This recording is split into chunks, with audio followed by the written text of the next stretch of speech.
All right, let's just jump right in because today we're going to pull back the curtain on the ancient Romans and their gods. And trust me, what we think we know, well, it's not the whole story. Their spiritual world was way stranger, a lot more practical, and honestly, more revolutionary than the myths we all grew up with. So, when you picture ancient gods, what pops into your head? I'm guessing it's these, passionate, jealous figures throwing lightning bolts around, meddling in human lives, and starring in these huge dramatic myths. You're probably thinking of the Greeks, which is an amazing story, but it's a completely different one. Because for the Romans, especially at the start, religion wasn't about epic sagas or messy family dramas up on Mount Olympus. No way. It was about business. It was a clear, binding agreement between them and the divine. You could almost call it a cosmic contract. To really get this, we have to start with how they saw the universe.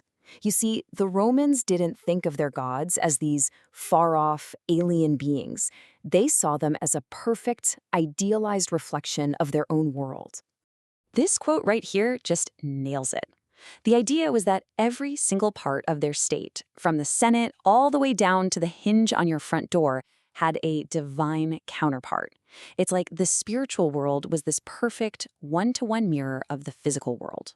The best way to think about it is like a giant, divine bureaucracy. There wasn't just a god of war. There was a spirit for the specific act of declaring war, a spirit for signing a legal document. You even had your own personal spirit that was born with you and died with you. And get this, just like people, foreign gods could be officially invited to immigrate and become citizens of Rome, so long as it helped the state. It was this incredibly organized, almost corporate system. And we can actually prove this. We just have to look at one of the oldest documents from ancient Rome, their calendar of public festivals. It's basically a divine to-do list for the whole year. And man, it tells you everything about what they cared about. Okay, just look at this. The year kicks off in March with Mars for warfare. Then April is packed with festivals to make sure the crops grow, the animals are healthy, and the wine is good. Later on, you've got festivals for the harvest, for storing grain, and even a festival for Terminus, the god of boundary stones, because property law was absolutely sacred. This isn't about drama, it's about the bottom line, the survival and success of the Roman state. You can see the whole rhythm of their religious life was built around these practical needs. Will the harvest be good? Will the republic be prosperous? Every single ritual served a clear purpose. And here's the crucial point, the real mind bender. For the early Romans, a god was basically a job title. Take Saturnus, the god who later became Saturn. He wasn't some character with a big personality and a backstory. He was the divine act of sowing seeds. That's it. It's an abstract idea that's so different from the Greek gods. These weren't people, they were functions. Which, of course, leads to the next big question. If your gods are basically cosmic service providers, how do you interact with them? It's simple, really. You make a deal. This quote from our source material is, wow. It's so blunt and so revealing. The relationship wasn't about love or awe or some mystical connection. It was financial. It was legal. The gods were owed certain payments, and you, the human, had debts to pay for services you wanted. The main way this whole thing worked was through a vow, which was a literal verbal contract. So, step 1, you go to a god and say, hey, if you help me win this battle, I promise I will sacrifice 10 white bulls to you. Step 2, the god delivers, you win the battle. Step 3, you had better find 10 white bulls, not 9, not 11, and not brown ones, and pay your debt. Fulfilling that contract exactly was the highest form of piety. But this is where it gets really fascinating and very Roman. The Romans were lawyers, deep down, and they applied that legal thinking to their gods. They developed what you could call pious cunning. So if a really powerful god demanded a sacrifice of heads, the Romans might offer up heads of onions or poppies. See? They fulfilled the literal, written terms of the contract, which kept the god happy, but they did it without any bloodshed. It was all about satisfying their divine creditor in the most efficient way possible. So, who managed this incredibly complicated system of rules and rituals and cosmic contracts?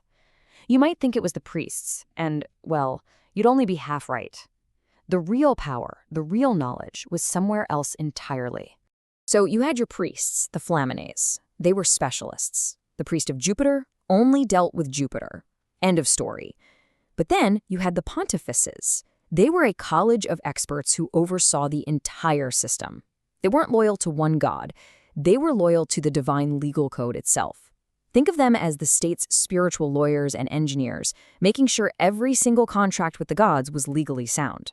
And their job description was just immense. The pontifices, a name that literally means bridge builders, were actual engineers in charge of sacred projects. They controlled the official state calendar, which gave them incredible power over business and law. They were the living library of all legal and historical knowledge. And their expertise wasn't some vague mystical feeling. They called it the science of things divine and human. So when you start putting all these pieces together, you see this picture of a religious system that is just uniquely Roman, especially when you set it side by side with their neighbors. I mean, this comparison makes it crystal clear, right? The Greeks gave us these beautiful myths, incredible art, and philosophy. The Etruscans were caught up in this kind of gloomy mysticism, always trying to figure out the whims of a hostile fate. But the Romans? They built a religion that was all about law, order, and practical results. Its number one job was to create a stable, moral society that worked. And that, right there, was its ultimate genius. The system wasn't built to inspire great poetry, it was built to produce great Roman citizens. It gave them a clear playbook for everything from farming to fighting, all of it backed by the force of divine law. So why does all this matter? Well, this contractual faith was the bedrock of the Roman Republic. It created a shared moral code where, breaking a rule wasn't just illegal. It was a direct offense against the gods. And because it was all about clear rules and rituals, not some secret knowledge, every citizen could participate. It held society together. This practical, orderly way of looking at the cosmos was absolutely a key ingredient in what made Rome, well, Rome. And all of this leaves us with a really fascinating question to think about. If the Roman religion was a perfect mirror of their state, legalistic, practical, totally focused on order, what does any society's view of the divine tell us about what they truly value? What are their real priorities? It's something to chew on for sure.